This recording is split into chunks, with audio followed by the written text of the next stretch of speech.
My name is Rose and I am a 17-year-old senior secondary school student.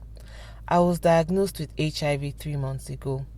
Every time I go to the HIV clinic and I take public transportation, I missed almost an entire school day to make sure I don't miss my appointment. After just 3 months, I was afraid that my classmates and teachers were getting suspicious. My grades were starting to drop. I have always been close to my older brother Michael, who drives a taxi and lives near my school. I decided to disclose my HIV status to Michael, hoping that Michael would help transport me to appointments. To prepare, I took these 8 steps before disclosing my status to Michael. Number 1. Test reactions. One weekend, I visited Michael for dinner. I talked about current events, including an HIV rally in Lagos. I asked Michael his thoughts on the rally.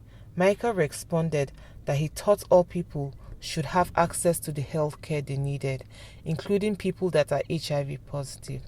After that, I knew Michael did not have negative feelings about people living with HIV.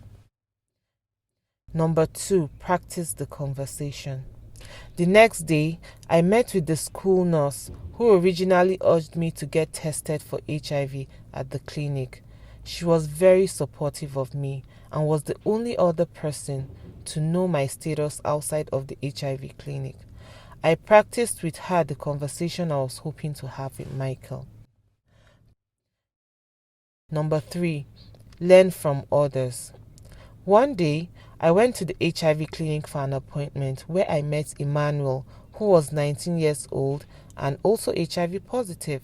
He was diagnosed 2 years ago. He had disclosed his status to his siblings and shared his advice with me on his process. Number 4, consider timing. I wanted to pick a good time to talk with Michael to make sure I had my brother's full attention. Michael usually works all day until around 7 p.m., so I decided that was the best time for a conversation. Number 5, choose a safe place. I had 2 options where this conversation could take place. I'm in a boarding school and have roommates who do not know my HIV status. Michael rents his own room in a nearby home. I chose Michael's house because it was more private. Once plans were set, I told the school nurse so that she would be available if the conversation did not go as planned and I needed help. Number 6, be ready for a conversation about HIV after you disclose. I wanted to be ready to accurately answer Michael's questions after I disclosed my status.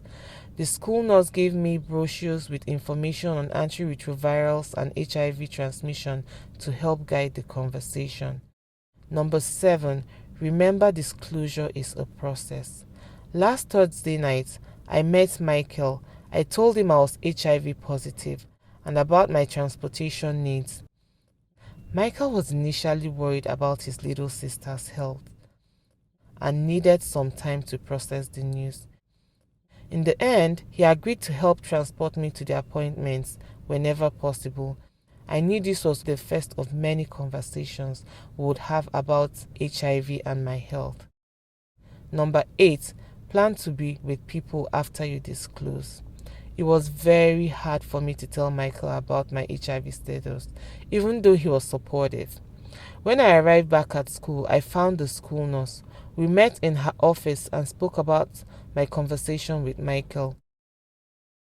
Talking to her about the experience helped me realize that disclosing to Michael actually went pretty well after all.